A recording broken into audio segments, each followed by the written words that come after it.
ఈ రకంగా మాట్లాడిన వ్యక్తి నిన్న వచ్చి ఒకటి మాట్లాడుతున్నాడు.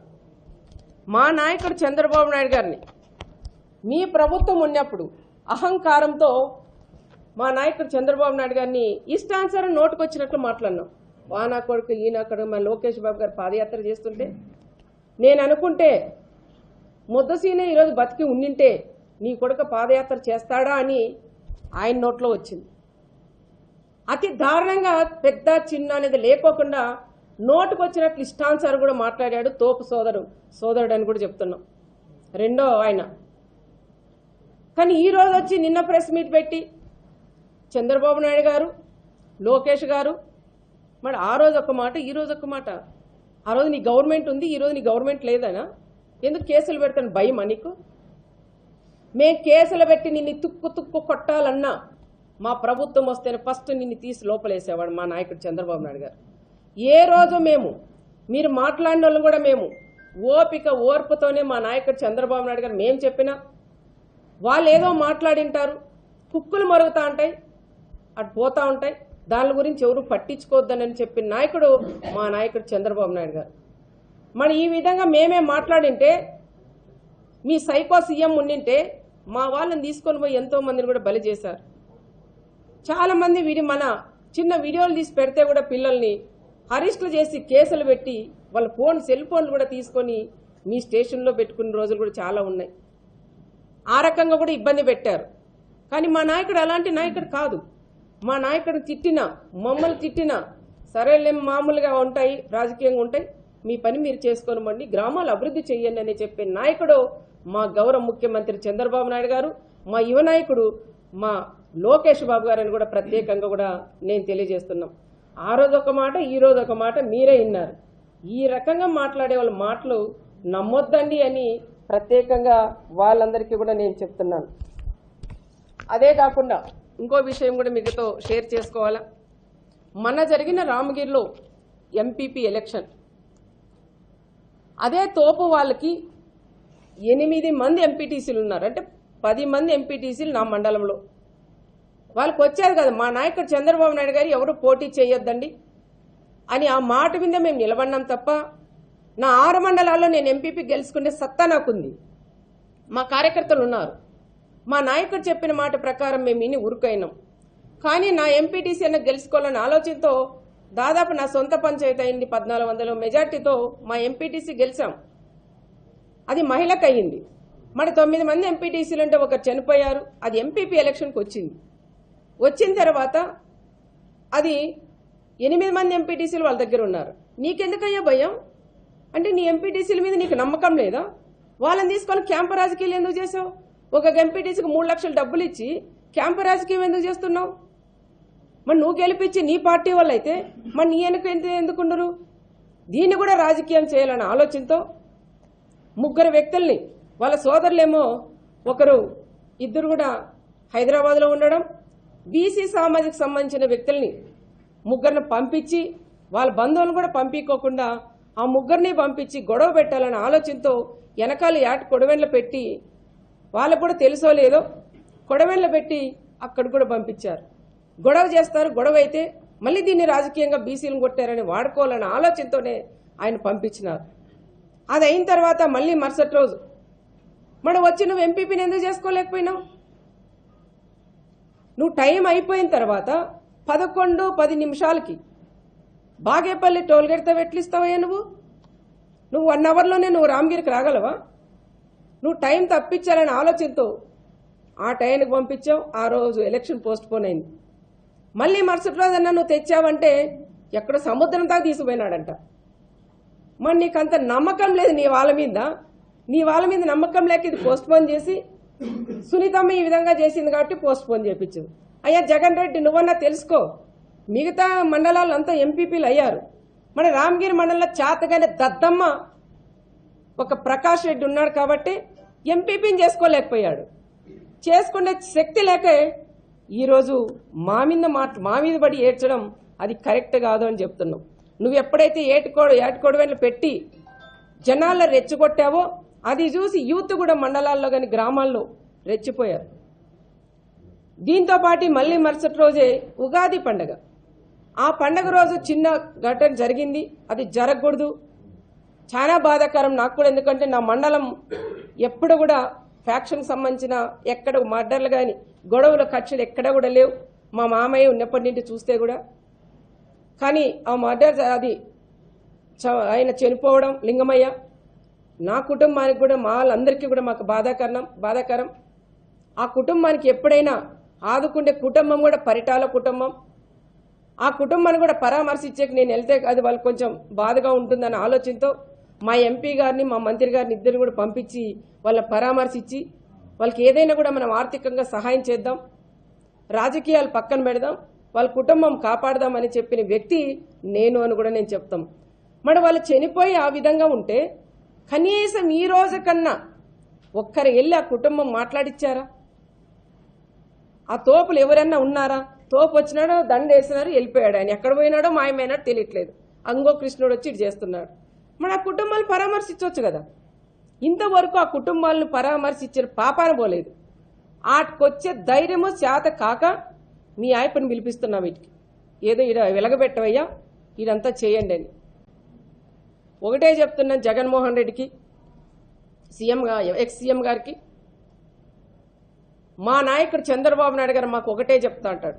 నేను ఎమ్మెల్యే 20 సంవత్సరాలైంది. మా ఆయన చనిపోయినాక నేను ఎమ్మెల్యే అయిన తర్వాత కూడా ఎక్కడ ఫ్యాక్షన్ లేకుండా చేసిన వ్యక్తి కుటుంబం పరిటాల కుటుంబం. మా నాయకుడు చంద్రబాబు నాయుడు గారు కూడా ఒకటే చెప్తారు, గత మనం అందరం బాగుండాలా, మన పిల్లలు బాగుండాలా, చదువుకోవాలా, ఉద్యోగాలు చేయాలా, రాజకీయ ఎలక్షన్ అప్పుడు ఎలక్షన్ చేసుకుందాం, అందరూ కూడా డెవలప్ చేయండి, పార్టీలకు అతీతంగా మనం పని చేద్దామని చెప్పిన నాయకుడు మా అన్న చంద్రన్ అని కూడా నేను చెప్తున్నాను. ఆయన అడగజాడల్లోనే మా కుటుంబం కూడా నడుస్తుందని కూడా నేను చెప్తున్నాం. మన జగన్ రెడ్డి మీరేదో శుక్రవారం వస్తారంట అంటే మంగళవారం అన్నారు, ఆయన శుక్రవారం అయితే బాగా అచ్చొస్తుంది కాబట్టి నేను శుక్రవారం అని చెప్తున్నాం. నువ్వు శుక్రవారం వచ్చినప్పుడు కూడా ఫస్ట్ సూట్ కేస్ బాంబు గురించి కూడా చెప్పండి, ఎవరు పంపించారు పరిటాల రవి గారిని చంపడానికని అది కూడా చెప్పండి. దాంతోపాటు మా ఆయన పరిటాల రవి గారిని చంపినప్పుడు మీ నాన్న సీఎంగా ఉన్నప్పుడు మా ఆయన పరిటాల రవి గారు చనిపోయారు, దాంట్లో కూడా నువ్వు కూడా ఉన్నావు, నిన్ను కూడా సిబిఐలు కూడా విచారించారు మీ నాన్న సీఎంగా ఉన్నప్పుడు. మా ఆయనతో పాటు దాదాపు 45 మందిని అనంతపురం జిల్లా వాళ్ళని కూడా పొట్టను పెట్టుకున్నారు. మాకందరికీ నువ్వు కూడా సమాధానం చెప్పే బాధ్యత అది నీ మీదే ఉంది. అదే కాకుండా చాలా వరకు మన ఇక్కడ చూస్తే మహేశ్వర్ రెడ్డి అని తోపుదుర్తికి సంబంధించిన మహేశ్వర్ రెడ్డి, మీ తోపు ఎమ్మెల్యే వాళ్ళ ఊరు మాజీ ఎమ్మెల్యే ఊరు మహేశ్వర్ రెడ్డిని కూడా అతి దారుణంగా చంపి రైలు పట్టాల మీద కూడా వేసినది మీ తోపు బ్రదర్స్. మరి ఆ కుటుంబాన్ని కూడా నువ్వు పరామర్శించాలని ప్రత్యేకంగా జగన్కి చెప్తున్నాం. మళ్ళీ మొన్ననే గాండ్లపర్తి కొత్తపల్లి మోహన్ రెడ్డి వాళ్ళ కుటుంబం ఉన్నప్పటి నుండి ఫస్ట్ నుంచి మీ వైఎస్ఆర్ పార్టీలోనే ఉన్నారు. కానీ మీ వాళ్ళు చేస్తున్నట్టు నచ్చక మా పార్టీలోకి వచ్చినారు. వచ్చిన తర్వాత మోహన్ రెడ్డి గారిని కూడా ఇంటికి వెళ్ళి కొడవెన్లతో నరికి వేశారు, కాళ్ళు చేతులు నీరిగాయి. అందుకని మోహన్ రెడ్డిని కూడా నువ్వు పరామర్శించాలని కూడా ప్రత్యేకంగా కూడా నేను చెప్తున్నాను. అదే తోపుదుర్తిలో వాల్మీకులకు సంబంధించిన వాల్మీకులు ఉన్నారు. వాళ్ళు మీ ప్రభుత్వం ఉన్నన్నాళ్ళు ఇల్లు జైలు పెట్టావు. మరి ఆ కుటుంబాలు ఎన్నో కుటుంబాలు బీసీ కుటుంబాలని కూడా ఇబ్బంది పడినాయి. ఆ కుటుంబాలు కూడా నువ్వు వచ్చినప్పుడు పరామర్శించు. అదే కాకుండా దాదాపు నువ్వు వచ్చినప్పుడు కొన్ని బట్టలు తెచ్చుకోవద్దండి, చాలా లగేజ్ కూడా ఎక్కువ తెచ్చుకోవాలి. ఎందుకంటే మా 6 మండలాల్లో మీ ప్రభుత్వం ఉన్నప్పుడు మీ తోపు ఎమ్మెల్యేగా ఉన్నప్పుడు చాలామంది వైఎస్ఆర్ లీడర్లు కానీ కార్యకర్తలు కూడా వాళ్ళ వల్లేనే నష్టపోయారు. మరి ఆ కుటుంబాలు కూడా 6 మండలాలు తిరిగి తోపు వాళ్ళ నుంచి నష్టపోయిన కుటుంబాలని మీరు పరామర్శించే బాధ్యత అది మీ మీద ఉంది. మొన్న జరిగి మీ ప్రభుత్వంలోనే మా బీసీ నాయకులైన ఎక్స్ ఎంపీపీ మా చెన్నై కొత్తపల్లి మండలం మా ఎక్స్ ఎంపీపీని కూడా కుంటి మీద కట్ట మీద కొట్టినారు మీ ప్రకాష్ రెడ్డి వాళ్ళ సోదరులు. మరి వాళ్ళని కూడా మీరు పరామర్శిస్తే బాగుంటుందని కూడా చెప్తున్నాం. అదే కాకుండా ఎన్నో సైట్లు కానీ భూదందాలు చేశారు, పాలు డైరీ అని పేరు పెట్టి చాలా మందితో కూడా పాలు పోపించుకుని వాళ్ళకు కూడా డబ్బులు ఇవ్వలేదు. మరి వాళ్ళని కూడా పరామర్శిస్తే బాగుంటుందని నా విన్నపం. అదే కాకుండా ఇంకా చాలా వరకు మీ సిద్ధం సభ పెట్టారు ఇక్కడ. మీ సిద్ధం సభ పెట్టినప్పుడు మా ఆంధ్రజ్యోతి విలేకరైన ఫోటోగ్రాఫర్ అయిన మా కృష్ణ కుటుంబాన్ని కూడా నువ్వు పరామర్శించాలా? మరి ఆంధ్రజ్యోతి ఫోటోగ్రాఫర్ నువ్వు కొడితే కనీసం ఒక ఖండన కూడా నువ్వు ఇవ్వలేదు. ఏ విధంగా కొట్టారో టీవీల్లో వచ్చినాయి, పేపర్లో వచ్చినాయి, చావు బతుకల్లో కూడా ఉన్నారు. అంత దారుణంగా కాళ్ళతో తన్ని, చెప్పలతో కొట్టి ఆ రకంగా దారుణంగా కొట్టారు. కానీ మేము కూడా అది కసి తీర్చుకోవాలని మా కృష్ణ కానీ మా ప్రెస్ ఆంధ్రజ్యోతి వాళ్ళు కూడా ఏ రోజు కూడా అనుకోలేదు. మరి ఆ కుటుంబాన్ని కూడా నువ్వు పరామర్శించాలని ప్రత్యేకంగా జగన్ రెడ్డికి కూడా నేను చెప్తున్నాను. అదే కాకుండా మొన్న జరిగిన సంఘటనలో ఒక ఎస్ఐ సుధాకర్ యాదవ్ ఆయన డ్యూటీ ఆయన చేశాడు. ఆ రోజు ఎవరైతే మీ ప్రభుత్వం ఉన్నప్పుడే కొంతమంది మీద కేసులు పెట్టారు, వాళ్ళని పిలిపించిన దానికే నువ్వు పిలిపియొద్దంటే పిలిపించిన దానికి ఆయన మీద కసి పెట్టుకొని సుధాకర్ యాదవ్ మన ఎంపీటీసీ ఎలక్షన్లో ఏదో మాకు ఫోన్లో రావయ్యా తెలుసు ఎవరితో మాట్లాడించాడు. నేను గెలవాలనుకుంటే నాకు పార్టీలో చేరుతాం కండవాళ్ళు ఏమన్నారు ఎంపీటీసీలు. నాకు వద్దు అలాంటి పని నేను చేయను అన్న. ఈ 1 year తర్వాత నేను చేర్చుకుంటా కానీ నాకు వద్దని చెప్పాం. కానీ అలాంటి వాళ్ళతో నేను మాట్లాడించుకు అంత చేతగాని దద్దమ్మ కాదు. నేను చెయ్యాలంటే చేస్తా, వద్దు అనుకుంటే పక్కన పెట్టేస్తాం. ఆ శక్తి అవన్నీ కూడా మా ఆయన బలమే నాకని కూడా నేను చెప్తున్నాం. మరి ఎలక్షన్ సామరస్యంగా గొడవలు లేకోకుండా చేసిన వ్యక్తిని, ఒక ఎస్ఐ గారిని, ఒక బీసీకి సంబంధించిన ఎస్ఐని ఒక మాజీ సీఎం లెవెల్లో నీ నోటు ఎట్లొస్తుందయ్యా?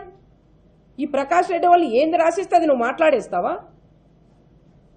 నీ ప్రభుత్వంలో పోలీస్ డిపార్ట్మెంట్ వాడుకొని మమ్మల్ని ఇబ్బందులు పెట్టారు. కానీ మా ప్రభుత్వం, మా నాయకుడు చంద్రబాబు నాయుడు గారు, తెలుగుదేశం గారు, వైఎస్ఆర్ ఏ పార్టీ తప్పులు చేసినా వాళ్ళని శిక్షించండి అని చెప్పే వ్యక్తి మా అన్న చంద్రబాబు నాయుడు గారిని కూడా చెప్తున్నాం. మీ ప్రభుత్వం అట్లా మా ప్రభుత్వంలో డిపార్ట్మెంట్ ఎక్కడ వాడుకోం. నేను కూడా అదే చెప్తా, ఎవరు తప్పు చేస్తే వాళ్ళు తీసుకోపోయి కేసులు పెట్టండి, ఇంకొకసారి ఆ పని చేయరు అని చెప్పిన వ్యక్తి మేము. మరి అనవసరంగా దీనిలోకి రాజకీయాల్లోకి లాగి సుధాకర్ యాదవ్ని ఎందుకు బలి చేస్తారు మీరు? అంటే ఆయన కరెక్ట్గా డ్యూటీ చేయకూడదా? డ్యూటీ చేసిన దానికి తప్ప దానికని ఇది కూడా ఎవరి గురించి అయినా మాట్లాడినప్పుడు ఒక మాజీ సీఎంగా నువ్వు ఉన్నప్పుడు అది ఆలోచన చేసే బాధ్యత అది నీ మీద ఉన్నదని జగన్మోహన్ రెడ్డి గారికి కూడా నేను చెప్తున్నాను. ఇది మర్డరా, చిన్న గొడవ నుంచి ఈ విధంగా జరిగిందనే విషయం నీ ఆత్మకే తెలుసుకోవాలని కూడా చెప్తాను. నీ విజ్ఞతకే వదిలేస్తాం. మర్డర్లు చేపించేది మీరు, ఫ్యాక్షన్ మర్డర్లు చేసేది మీరు, మేం కాదు. ఫ్యాక్షన్ మర్డర్లు ఎవరైనా చనిపోతే కుటుంబాలు కాపాడే కుటుంబం పరిటాల కుటుంబం. ఆ కుటుంబాల్లో ఉండే పిల్లలు చదివించే నాయకుడు మా అన్న చంద్రబాబు నాయుడు గారని ప్రత్యేకంగా కూడా నేను తెలియజేస్తున్నాం. ఏది ఏమైనా మా కుటుంబాలని ఏదో రకంగా ఫ్యాక్షన్లోకి లాగాల, మళ్ళీ మా కుటుంబాలు ఇబ్బందులు పడితే నువ్వు ఇది రాజకీయంగా చేయాలన్న ఆలోచనతో ఈ రకంగా కూడా చేయడం అది కరెక్ట్ కాదు అని తోపు బ్రదర్స్ ముగ్గురికి నేను హెచ్చరిస్తున్నా. ఈ ప్రభుత్వం వచ్చిన తర్వాత కురువలపైన ఎక్కువ ఈ లిమిట్స్ లో దాడులు జరుగుతున్నాయి. పాపిరెడ్డిపల్లి కావచ్చు, కురువ నాగిరెడ్డి కావచ్చు, సిద్ధరాపురం బాలన్న కావచ్చు, ఇలాంటి ఇన్సిడెంట్స్ ఎక్కువ జరుగుతున్నాయి. గతంలో కూడా కనగానపల్లి ఎంపీపీ ముకుంద నాయక్ చేయడానికి అప్పుడు కురువల్ని దాడి చేసి ఆయన చేశారనేది ఒకటి. అదే నా రాజకీయంగా కావాలంటే ఎవరైనా పేరు ఏదైనా ఇప్పుడు పరిటాల సునీతమ్మ ఉంటుంది. పరిటాలని పక్కకెత్తారు. కమ్మ సునీతమ్మ, కమ్మ చంద్ర, ఇంకా కమ్మ ఇంకొకరు, కమ్మ రంగయ్య, వాల్మీకి రంగయ్య, బోయ రంగయ్య, కురవ ఇది అవి ఇవన్నీ మాట్లాడతారు. మధ్యగా ఈజ్ ఆయన పేరు అట్లా అంటే వాళ్ళకంటే ఇంటికంటే ఓ పేరు ఉంటుంది కదా, ఆ పేర్లను పక్కన పెట్టి కురుబ, బోయ, ఎస్సీ, కమ్మారెడ్డి ఇవన్నీ మాట్లాడతారు. నేను చెప్తాను అదే నా నియోజకవర్గం అంటే ఈయన కులాల మీద ఆధారపడి ఉండేవాడు. ఒక ప్రకాష్ రెడ్డి అనే వ్యక్తి మీరు చూస్తూ అంటారు అన్న 2009లో కూడా ఒక పక్క కురుబ ఒక పక్క బోయ పెట్టాడు. 2014 వచ్చేదానికి వాళ్ళు పక్కకి వెళ్ళిపోయారు, సైడ్ అయిపోతారు. 2014 నుంచి 19 దాకా ఇంకొక టీంని పెట్టుకున్నారు. ఒక ఆయన్ని మన కళ్యాణ్ దుర్గం సంబంధించిన అన్నని, ఇంకొక ఆయన ఈ పక్క ఒక ఈశ్వరాయన్ అని పెట్టుకున్నారు. ఈ 2014 అయినాక మళ్ళీ 19 నుంచి 24 చూడండి ఎవరున్నారో పక్కన. అంటే ఇయర్ 5 ఏళ్ళకోసారి మార్చుకుంటూ పోతా ఉంటాడు. ఎప్పుడైనా ఆయన ప్రెస్ మీట్లో మీరే గమనించండి, ఓ పక్క వాల్మీకిని పెట్టింటాడు, ఓ పక్క కురవ సోదరులను పెట్టుకుంటాడు. ఆ రకంగా కులాలందరినీ కూడా వాడుకునే లాగా ఆ రకంగా కులాలను ముందు పెట్టి రాజకీయం చేసే నాయకుడు ఒక తోపు బ్రదర్స్. నేను చెప్తున్నాం, మన సిద్ధలాంపురంలో ఆయన కన్వీనర్ అనుకుంటా, ఆయన కొట్టారు, వాళ్ళు కొట్టడం వీళ్ళు కొట్టడం ఇవన్నీ కూడా ఆయనకు తెలుసు. ఎవరు చేపిస్తున్నారనే విషయాలు కూడా ఆయనకు తెలుసు. ఆయన విజ్ఞతకే వదిలేస్తాం. అదే కాకుండా మొన్న చనిపోయింది అది రాజకీయ మర్డర్ అంటారు. వాళ్ళని అడగండి, రాజకీయ మర్డర్ అనుకోకుండా జరిగిందా? వాళ్ళ కుటుంబ సభ్యులే చెప్తున్నారు. దీన్ని కూడా రాజకీయంగా కురవ వాళ్ళని చంపారు. నువ్వెందుకు పంపేయాల రామగిరికి? మీ సోదరులు ఉన్నారు కదా, అంటే దందాలు చేసే సంపాదించేదానికి నీ వాళ్ళు ఉండాలా? కేసులు పెట్టించుకొని ఇబ్బందులు పడేదానికి బీసీలా? మరి ఆ రోజు వీళ్ళని ఎందుకు ముందుకు పెట్టుకొని చాకలేకపోయావు? మరి నీ గవర్నమెంట్ ఉన్నప్పుడు వీళ్ళు ఎందుకు అదే ఆయన వాళ్ళని పెట్టి మరి ఏదో పదవులు ఇప్పివచ్చు కదా సోదరులకి? ఎవరికైనా ఇప్పించావా? రాజకీయంగా వాడుకొని పక్కకు పడేస్తున్నారు. అదే మా గ్రామం సంబంధించిన ముత్యాలన్న ఎంపీటీసీ, ఆ పిల్లోని 5 సంవత్సరాలు వాళ్ళ ప్రభుత్వం లేనన్నాళ్ళు 14 నుంచి 19 దాకా పక్కన పెట్టుకొని ఉన్నాడు.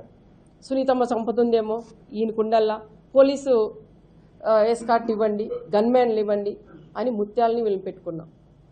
మళ్ళీ నీ ప్రభుత్వం వచ్చిన తర్వాత ముత్యాలు ఎందుకు సేదైనాడు? కురవ ముత్యాలు ఎందుకు తోసేసావు? మరి ఈరోజు ఎందుకు నువ్వు సస్పెండ్ చేసావు? నువ్వు ఆ కులాలని ముందు పెట్టుకొని నువ్వు ఆ కులాలతో రాజకీయం చేసావు. రాజకీయం చేసినప్పుడు మన ఆ కులాలను నువ్వు పార్టీ నుండి ఎందుకు సస్పెండ్ చేసావు? అంటే నీ దగ్గర ఉంటే సస్పెండ్ చేయవు, అదే మాధవ్ దగ్గరికి పోతే నువ్వు సస్పెండ్ చేస్తావా? కుల రాజకీయాలు చేసేదానికే బీసీలందరినీ కూడా అడ్డం పెట్టుకొని మైకుల ముందర మాట్లాడడానికి, జగన్మోహన్ రెడ్డి దగ్గర చెప్పుకోవడానికి ఈ కులాలను వాడుకుంటున్నారు. దయచేసి అన్ని కులాల వాళ్ళు ఒక్కసారి తెలుసుకోండి. ఏ కులము ఎప్పుడు వాళ్ళ దగ్గర ఉంటుందో వాళ్ళని అన్యాయమే చేస్తారు, కానీ వాళ్ళకి న్యాయం అనేది చేసే శక్తి వాళ్ళకి లేదని ప్రత్యేకంగా వాళ్ళకు కూడా నేను తెలియజేస్తున్నాను. మా కులాలన్నా నా ఇంట్లో రండి, ఇప్పుడు ఎవరు వచ్చినా ఎస్సీ ఎస్టీ బీసీ మైనార్ ఎవరు వచ్చినా నా టేబుల్ మీద కూర్చొని ధైర్యంగా అన్నం తింటారు. చీరలు లాక్కొని ధైర్యంగా కూర్చుంటాను నా దగ్గర. రండి అన్న వాళ్ళ ఇంటి దగ్గరికి వెళ్దాం. ఒక బీసీ పోయిన ఈ రోజు కూడా చెప్పులు వదిలి మళ్ళీ వాళ్ళ ఇంటి దగ్గరికి పోతున్నా. కుర్చీలో కూర్చోబెట్టారని అడగండి. అదే వైఎస్ఆర్ఎల్ మీకు ఎవరైనా తెలిసింటారు.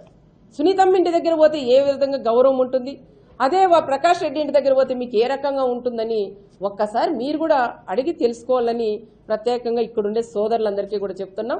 చాలా మందికి పరిటాల రవి గారి గురించి కూడా మీకు తెలిసింటుంది, కొంతమంది తెలిసిండదు. మీలాంటి వాళ్ళకి అప్పుడు తెలిసింటుంది. ఆ కుటుంబం అంటే ఏంటనేది కూడా మీకు కూడా తెలిసింటుందని కూడా ప్రత్యేకంగా కూడా నేను తెలియజేస్తాను.